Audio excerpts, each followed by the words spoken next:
What's up, you guys? So this video is for you if you feel any kind of heaviness in your energetic body. So if you feel any kind of heavy emotions, or you're feeling just low energy than normal, and you're wanting to shift out of that, this is something that might support you. So I wanted to share some practical and also some perspectives to try on, and I'll also share a story to potentially support you with this. Hi, Livia, what's up? I was actually just talking about you the other day. I have a story about that later on. My friend from Hong Kong just hopped on. Anyway, okay, so first of all, if you're here and you're feeling any kind of not optimal when it comes to your energy or your emotions, this is something I would love for you to try on. Hi, Paris, how are you? First of all, get still for a moment. Just take like 2 to 3 deep breaths, and maybe you can just do that with me real quick. You're gonna take a deep inhale and exhale. Maybe do 1 or 2 more. Inhale and exhale. Inhale and exhale.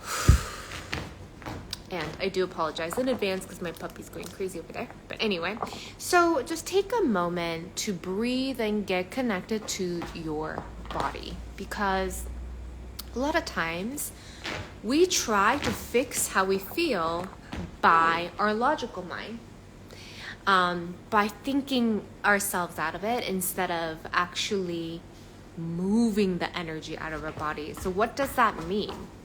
What that means is, what I see happen in some of my clients, and sometimes me and sometimes in other people, so everybody at one point experiences this from my perspective, is instead of getting intimate, instead of really acknowledging what do I feel, we go into the story of why do I feel this, without even getting super clear on what we are actually feeling in our body.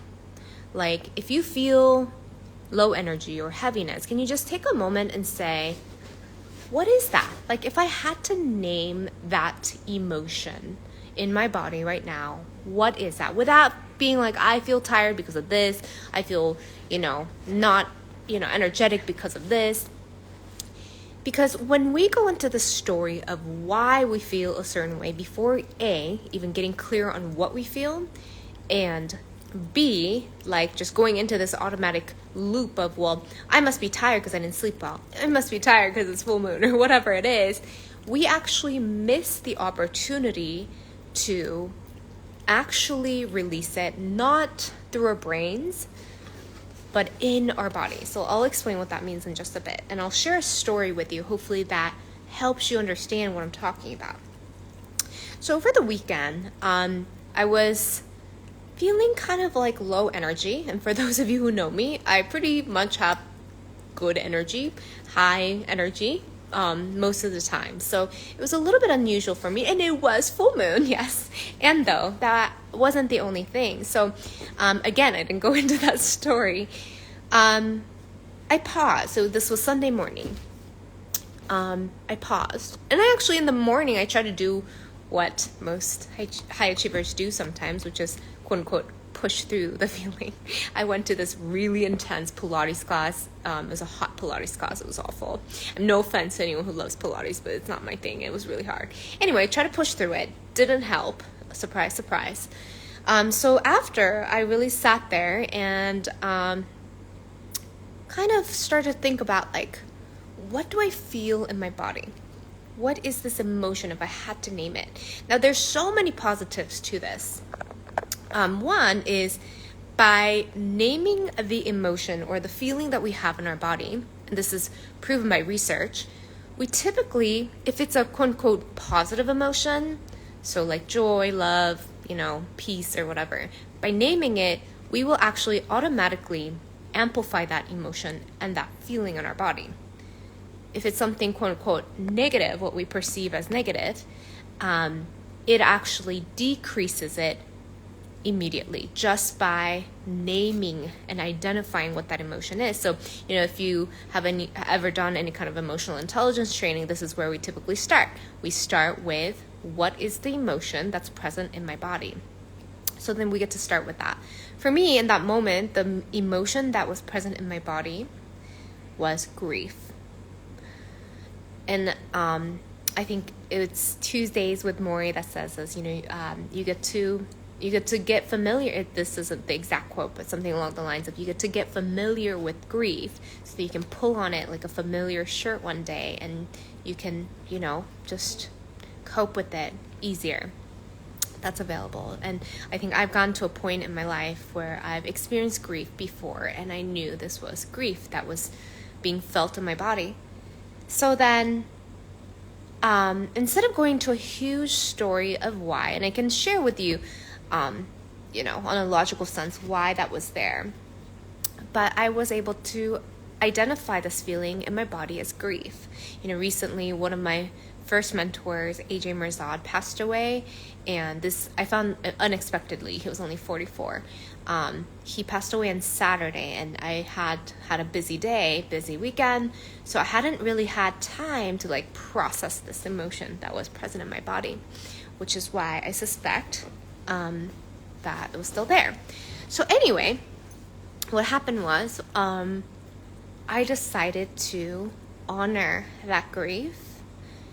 And what I do know about grief is that instead of pushing through, grief is a powerful emotion. This is something that I teach in my coaching, which is that every emotion is actually a powerful teacher, as well as it has a shadow side, even joy. Talk about that in a different, video or later on, but especially grief. Grief is obviously an emotion that feels heavier, but the, light of joy, or the soul's purpose of joy, the teacher side of grief, teacher side of grief is that it forces us to feel. It forces us to go into the river of emotions that's already flowing, because it's one of those emotions you can't just run away from. You can't escape it. It's there. And so I decided to go in the river and feel it, allow myself to feel. So instead of, going to the gym, which I was going to do, or going to be productive, it was Sunday, but I was I was going to do all these things. I decided that I really wanted to honor my grief, respect my grief, love my grief. So what I ended up doing was I ended up taking myself to a yin yoga class, for those of you guys who practice yoga. So yin yoga is a very, very restorative, peaceful, relaxing type of yoga. It's almost like I would even call it more like a meditation rather than yoga. Slow movement, really going deep into the relaxation of your body in each of the corner. So it was a live music yin yoga class. It was beautiful. It was Sunday.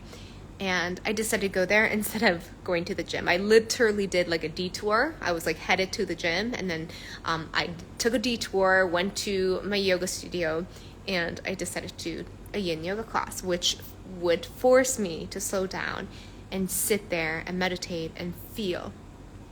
And by the way, any high achievers out there, hearing all this gives you the uncomfortable feeling of oh, she's asking me to feel. I get it. This used to be me. There's nothing right or wrong about it. And sometimes sitting with our feeling takes commitment. It's uncomfortable. And though it's always, and I don't say always often, but it's always good for our soul, especially when done with intention. So anyway, I went and I noticed that grief was there. And throughout this hour and a half yin yoga class, which again is essentially a meditation class, I found myself crying. And I wasn't even crying hard. It was just tears were being released from my eyes, is how I would describe it. It was just automatically coming up, surfacing. And I think this is one of the most beautiful ways to feel and release emotions from our bodies. Instead of forcing it or anything, just allowing these emotions to literally flow through our body like a river, especially grief.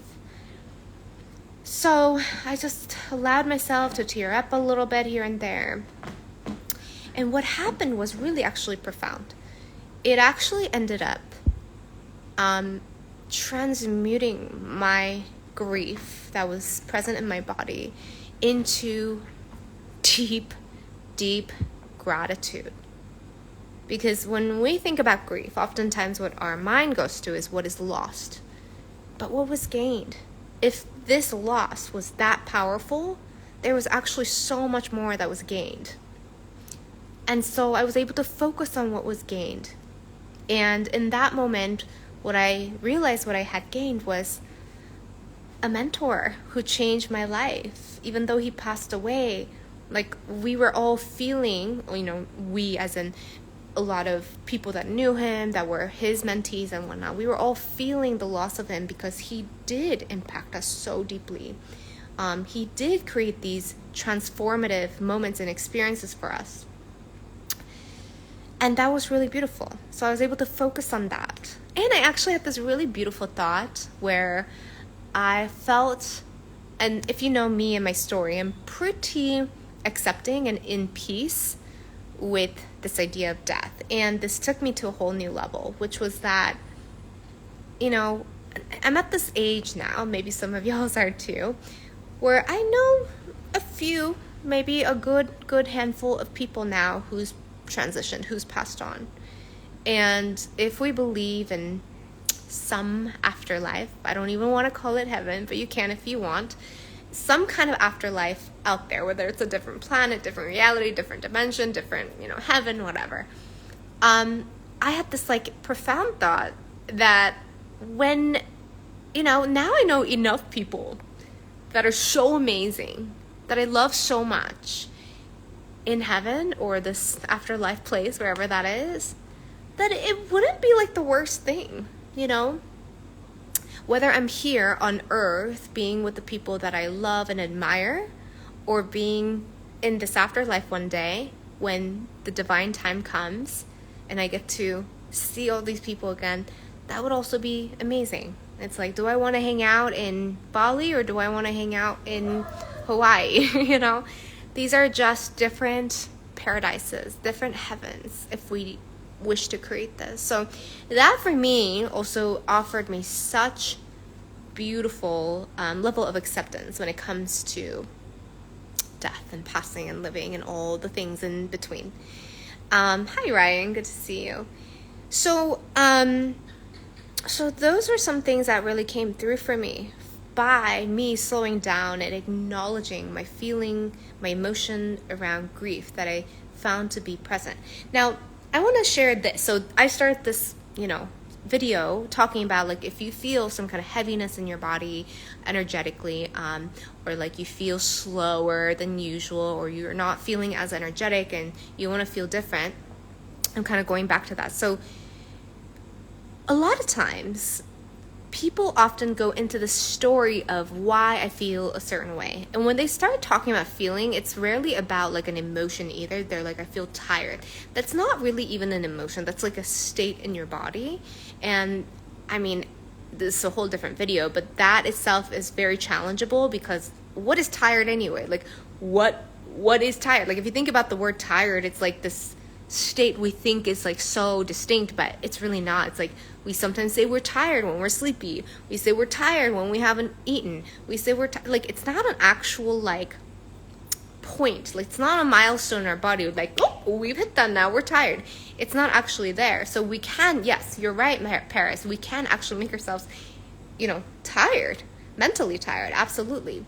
So instead of just going into one of these automatic things, places, responses that you typically take yourself to, and that could be, I know people who say I'm tired constantly, or I'm, whatever, really tap in, what is the emotion that's present in my body? Is it sadness? Is it anger? Is it grief? Is it apathy? Is it shame? Is it guilt? By actually becoming really intimate with the emotion that's actually there, you start the process of potentially releasing it, right? And also, what I see people do is going into the story of why they're tired when they haven't even truly confirmed if tired is a valid state to describe how they feel. Or if that's even an emotion. It's not an emotion, right? So they say, well, I'm tired because of this. And even an emotion, I'm sad because of this. I didn't go so much, even though I acknowledge that it's probably from that. And I say probably because nothing's for sure. I said, okay, I think what I feel is grief, and I think that's from the recent passing of my mentor. And I stopped at that. I stopped giving it more meaning in that moment than it needed to. Because by getting our brain, our logical side, getting too involved in this feeling process, what we often do is actually miss the opportunity to like be present with the emotion, with the feeling that's actually in our body.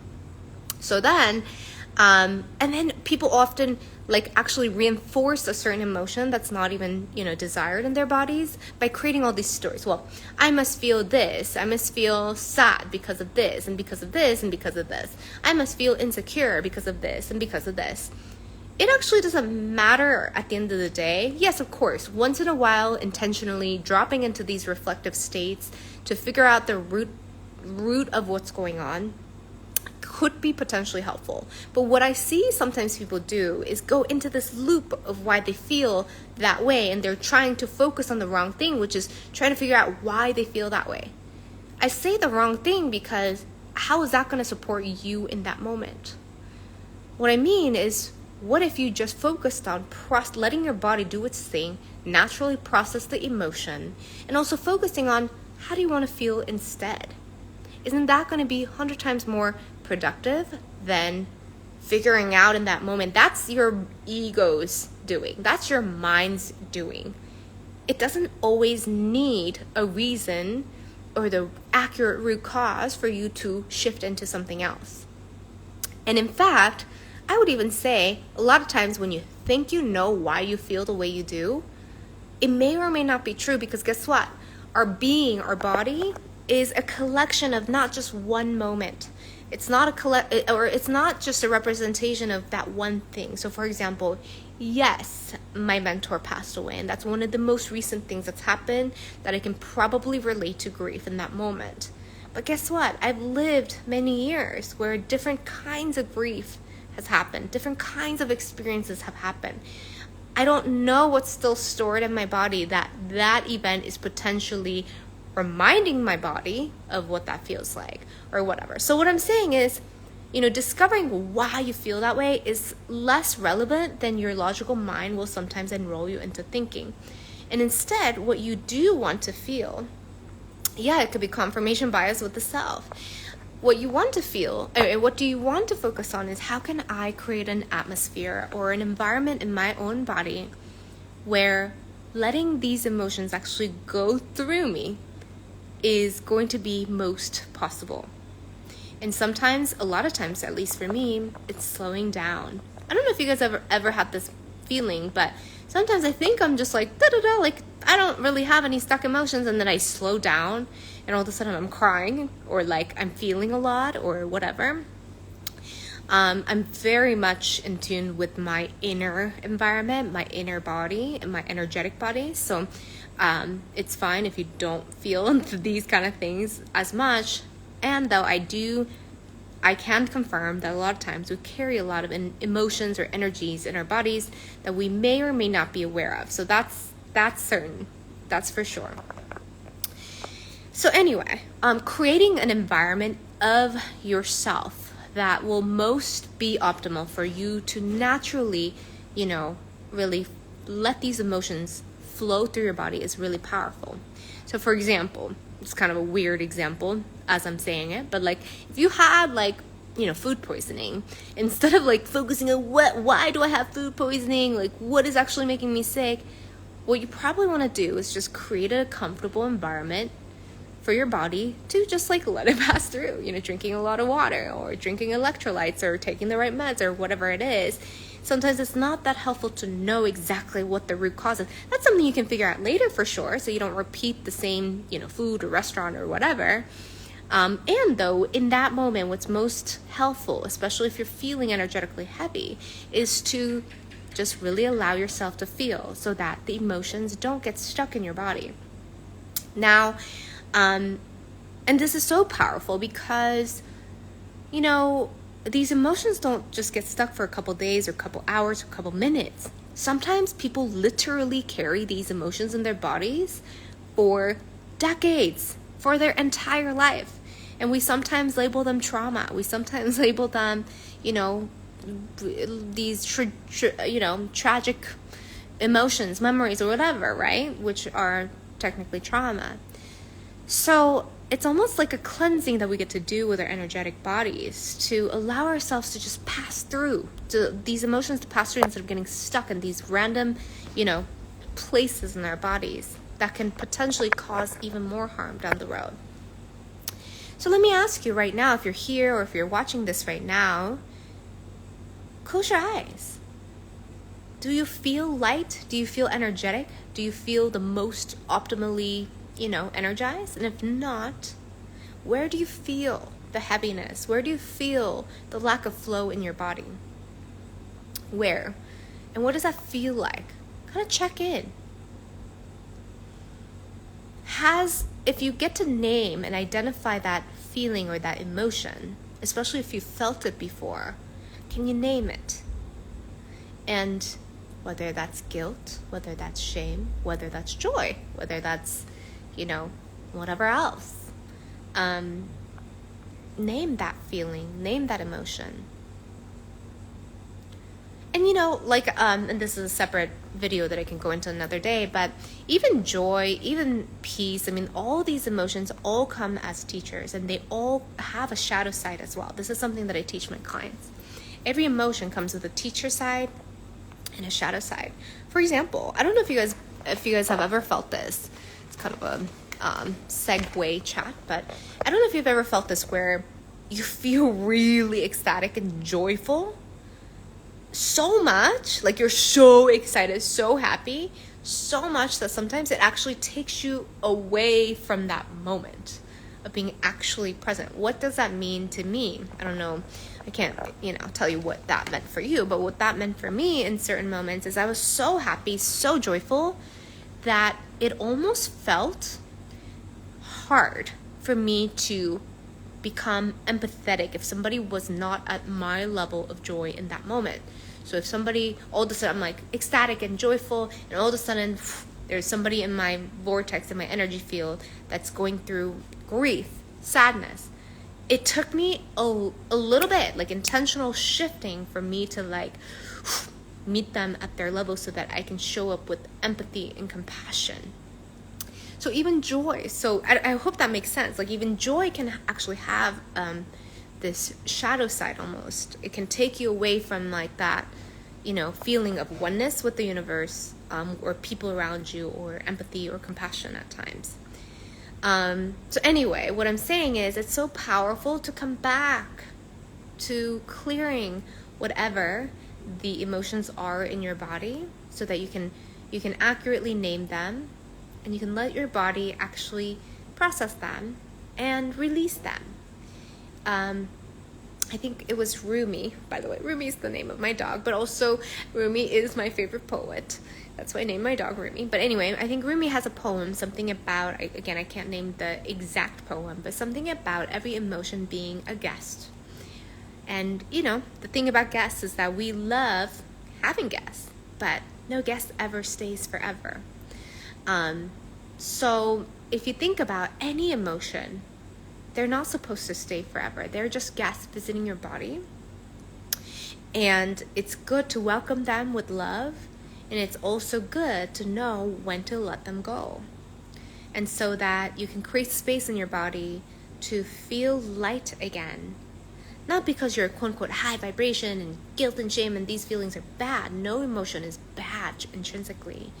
But so that you can become a clear canvas again, so that you can actually truly receive the gift of that emotion, whatever that is. So for me, this grief that I identified in my body, most likely coming from this recent passing of my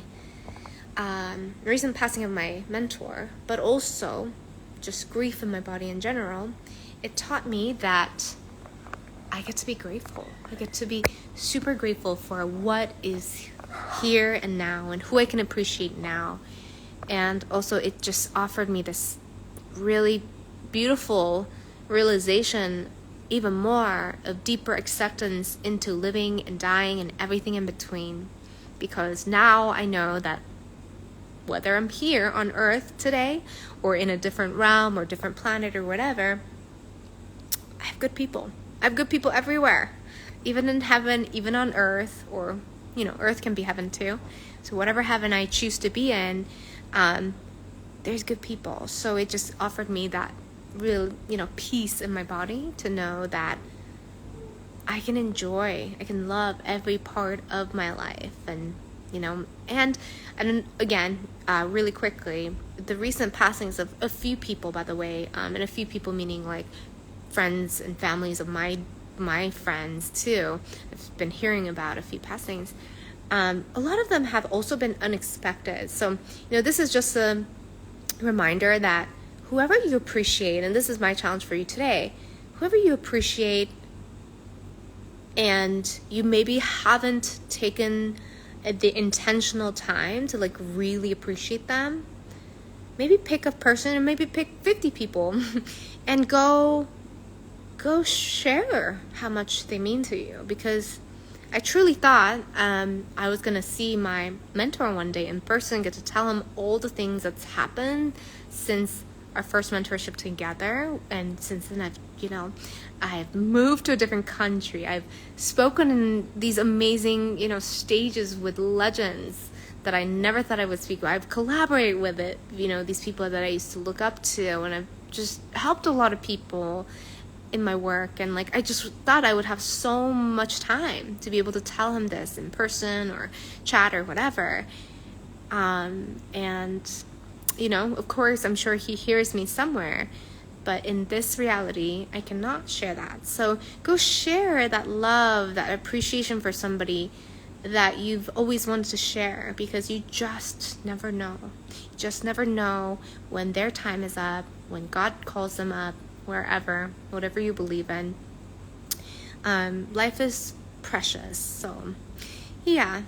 So I hope that was helpful. I'm so curious to hear from you guys. If you have any comments or any questions about anything that was shared today, or if you just simply want to share what is present in your body, I would love to hear from you. I'll be doing more of these lives, so if you guys would like to join me in the future, feel free to come join. I'll send out some, signs next time. And also, it's almost the end of 2024, believe it or not. I'm very, very thankful for this year, even though, there's been some unexpected, incidents like these here and there. For the most part, I've had a really beautiful year. I'm so grateful. Like, it was just a beautiful year, flowy year, just lots of peace, lots of joy, and lots of calmness, and lots of growth, and just like it was just a beautiful year. And we're going into 2025. Lots of amazing things to be expected, right?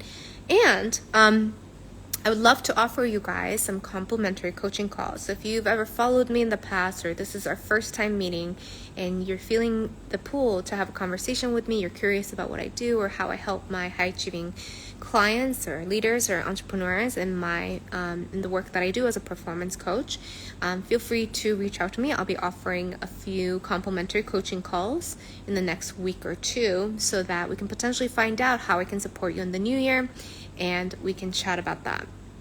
So anyways, hey Roger, what's up?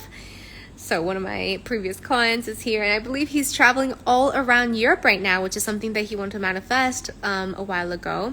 And he's doing that. So I'm so happy for you, so proud of you. Thank you so much, Paris. It's always lovely seeing you here. Would love to connect again soon. Hi, Mark. Thanks for joining.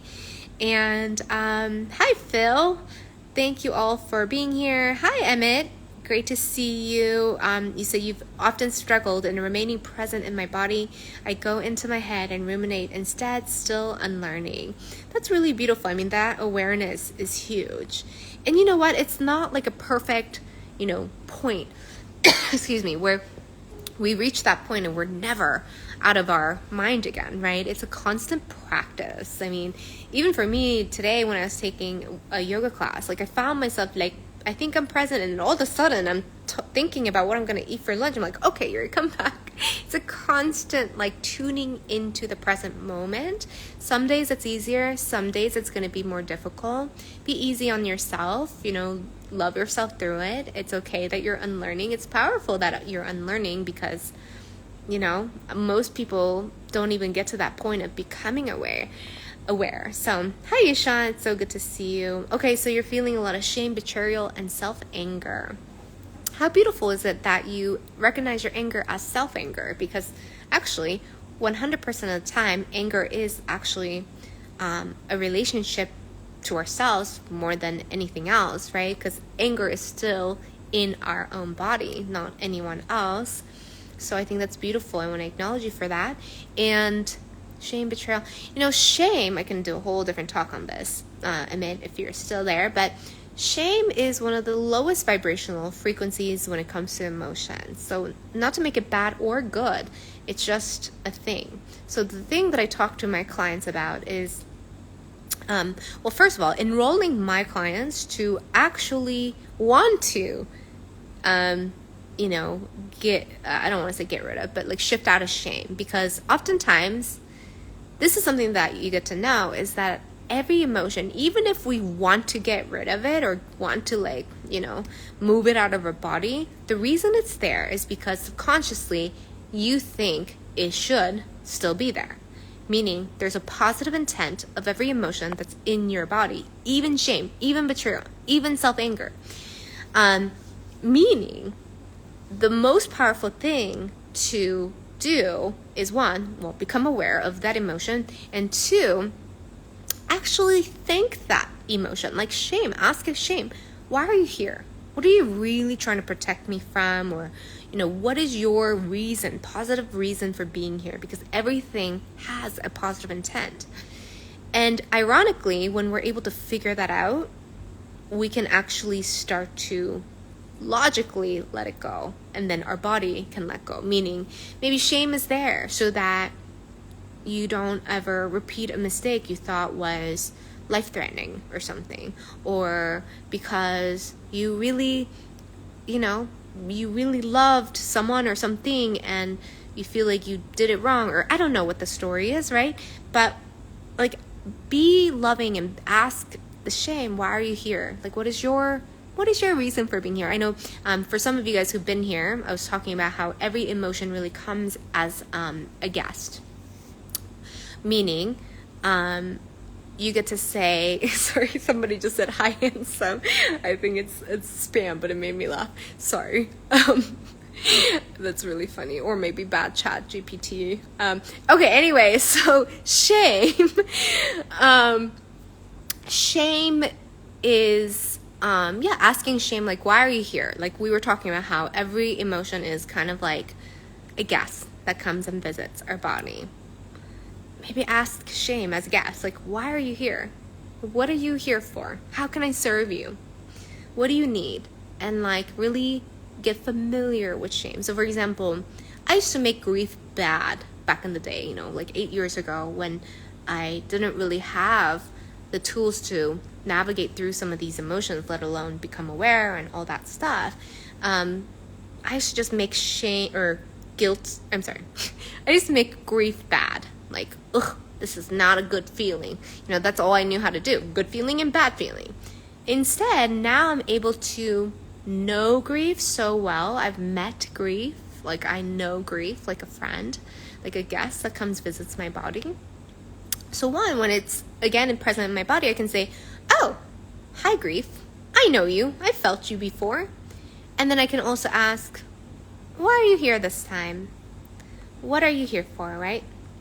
And I can actually have a lovely conversation with it, which helps me release it if I would like. I'm going to Paris's comment, which was read my comment above. Aw, thank you so much, Paris. Really appreciate you. And you love that analogy. I'm glad to hear that. And thank you, Roger.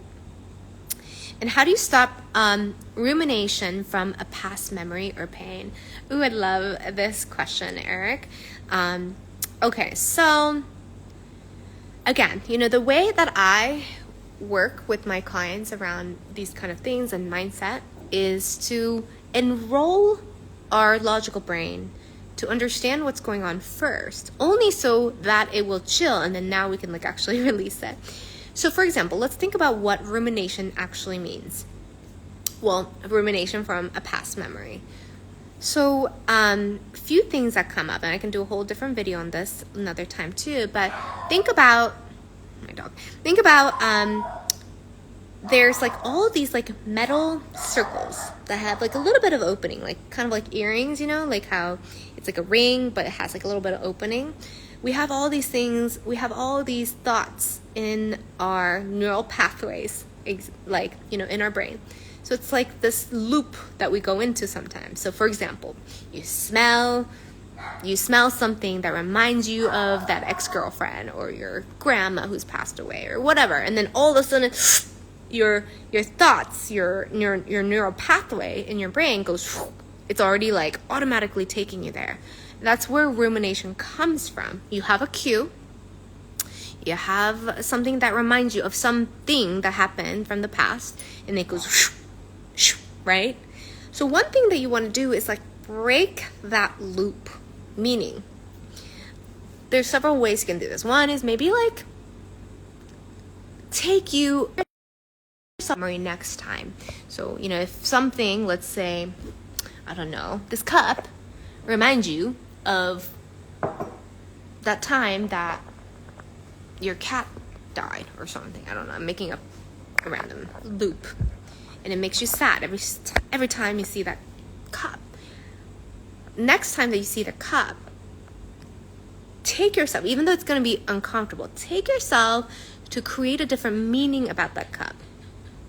And physically, maybe every time you see that cup, go laugh at something that's funny on your phone or with your friend or something, like something so out of the pattern that your brain's like, what? Wait, we're not used to that pattern.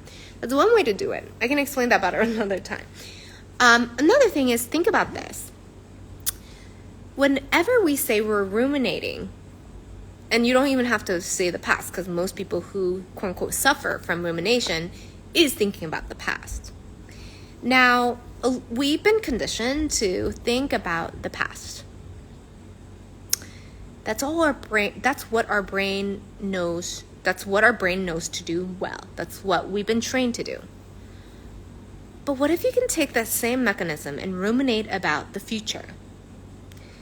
And I know this is probably very different from what you've been taught or what's familiar, or it may or may not even make sense in this moment right now as you hear this. But like, really think about that. Like, what if you can ruminate something about the future? That's actually amazing. That's gonna be amazing. Take that same mechanism, and this, we call this visualization, when we ruminate about something in the future that hasn't happened yet. That's amazing. But knowing that you can ruminate so deeply about a past memory, know that you can ruminate so deeply about something that hasn't happened yet. It's a different direction you get to take your mind and take your direction of your mind, right? And you also have the power to do that. So maybe next time you start ruminating about the past, ask yourself, well, instead, what can I ruminate about in the future? And there's also all sorts of different techniques we can try on in between to actually create that different loop. But simple terms for now, it's like, what can you ruminate instead about? Like daydreaming. Yes, daydreaming is actually really powerful because hold on one second. And it says, is that not a flight of fancy that one can get lost in, Yuri? Well, you know what? People get lost in these rumination of the past that's actually painful all the time. So if you're going to get lost in one way or another, why not get lost in your fantasy of what could happen rather than what has happened? Because the truth is, our thoughts are really powerful. Our mind is really powerful. I'm sure whether you've experienced this or you know this or you've heard this, our thoughts create our reality. A lot of times, because we're ruminating about the past or the emotion of the past, what often happens is we continue to recreate some variation of that past in our future. because our thoughts are so powerful. We forget that we're creators. We're powerful creators. We can create any new memories, any new emotions, any new experiences in our life. But instead, you are getting lost in the flight of the past. So if you're going to get lost anywhere, why not flight of the future? That can be freaking amazing. That's going to serve you in creating the reality that you truly desire rather than getting stuck in the past. I hope that makes sense. Yeah.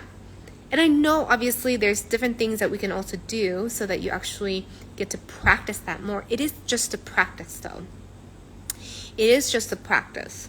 And that's what's powerful about this mindset work, is that it is just a practice. We all have the potential and the ability and the capability to do all this. And we can also help ourselves to utilize what our brain is used to doing, which is just like a computer. Kind of think of this. So with AI, the rise of AI, what did we used to do in the past? All we could do was get the computer to remember what we said, right? Or remember what we put in that computer, whether it's photos, whether it's files. All it could do is remember what was already inputted. Our brain is the same in that sense, right? It can only, if we don't train it any other way, all it does is just a file cabinet of all the things that's happening. Now, what can AI do? What can our computers do? It can actually start to think cognitively, create visions, create images, create things that's never existed before that we didn't put in. We can do the same. Our brains can do the same, and we can train our brains to do the same. AI exists because it's a replica of what already exists in this universe. It's essentially trying to, replicate what our brains can do. That actually means that our brains are that powerful. You can't change the past. Focus on the future. It was in the loop for a month. It was not fun.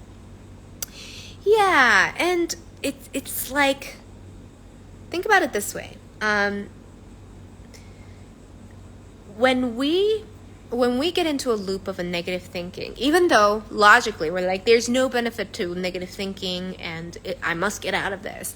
The truth is, every time we think about something and puts us in this level of pain or suffering, it creates a hike in our cortisol level in our body, which actually we get addicted to. This is why people get addicted to stress.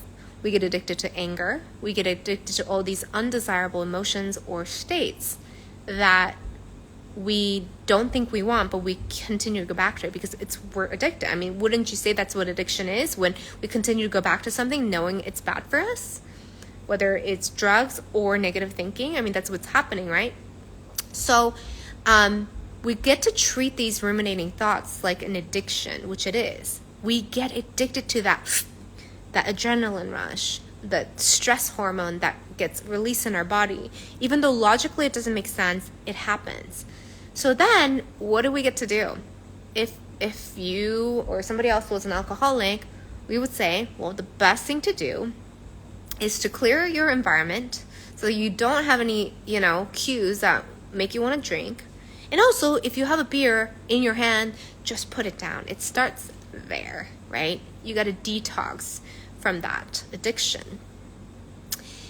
And so you get to make a radical decision next time that you start thinking about that ruminating thought. You got to get up and just go do something different. I know that sounds so simple. Like if somebody, for example, if an alcoholic is sitting there and a friend comes and starts drinking, sometimes what they have to do is get up and go somewhere else, to a different room, right? Just like that, it gets to be an abrupt change in your body or in your mind so that it creates a different neural pathway. So next time you find yourself thinking about the cat, or thinking about the cup, or whatever, as we were talking about as examples, you gotta just force yourself for a moment, go think about something else and make that conscious decision. Because when we say ruminating thoughts, what we're really saying is, I've lost control of my thoughts. I have lost the conscious part of that conscious thinking. We're unconsciously thinking now. And guess what? We have 60 to 80,000 unconscious thoughts a day. If we let that just go wherever it wants to go, it's a lot of places it'll go. That's one of the places it's gonna go into, because you've made that ruminating thought a strong neural pathway, like that metal ring we were talking about, because it was probably joined with some kind of strong emotion, especially. So then it becomes like reinforced over and over and over again. So instead of that, what you could do is pick a vision of the future, ruminate on that, and associate it with a really strong positive emotion and get excited about it like it's coming, because it is. So that's something that I hope supports you, Eric. I hope that answered your question. I offered you a few different potential tools, and there's more. And at the end of the day, it's really about, changing that pattern up. And I'm just going to scroll up real quick to see if there's any other questions I've not addressed. And thank you for that question, Eric. Something about being happy and present. What was that, Paris? I'm just scrolling to see what you said.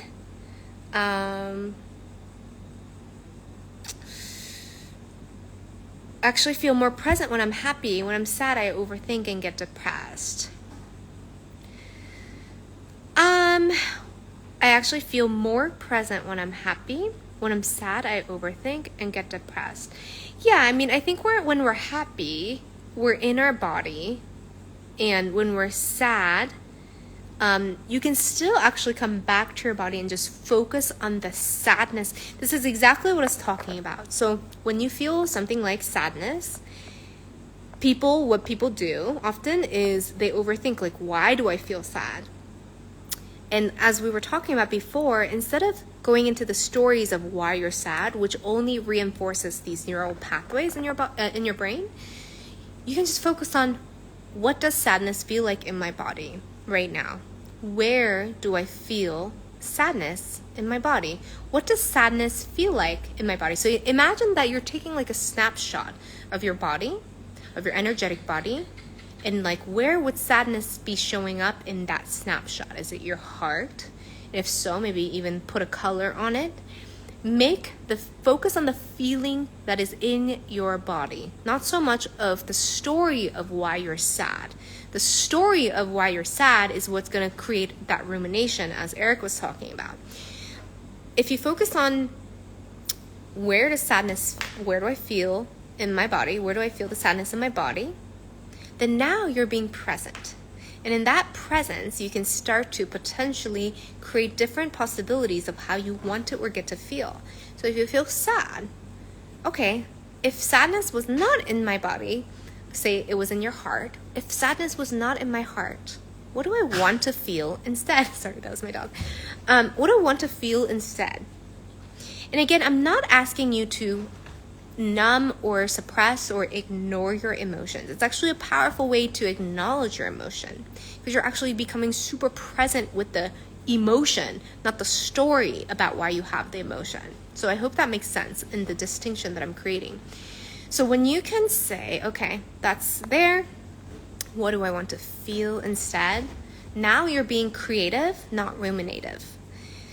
And anytime we're in the creative zone, it's actually giving us a chance to be a creator, to be in that abundant mindset, not survival mindset. So when we get stuck in the sadness, we're actually in the survival mindset. I hope that helped. Eric said, thank you. A couple new perspectives I haven't heard of before. The brain is very powerful for sure. Yes, I will post this. Emmett. Hi, Roger. Hi, Mo. Hi, Ed. Let's see here. Hi, BJ. Hi, Mark. Hi, Aaron. So I hope that was helpful. That ended up becoming a longer live stream than I anticipated, and that's okay. Super good to see you guys. Thank you for being here. If you guys have any questions or comments or anything around this, feel free to reach out. Would love to connect. And other than that, I hope you guys have a beautiful evening or day wherever you are. Sending you lots of love. And yeah, I mean, just to really summarize, just to remember that emotions are felt in your body. It's often easy to get stuck on the idea of why you have that emotion or the story of why you have that emotion.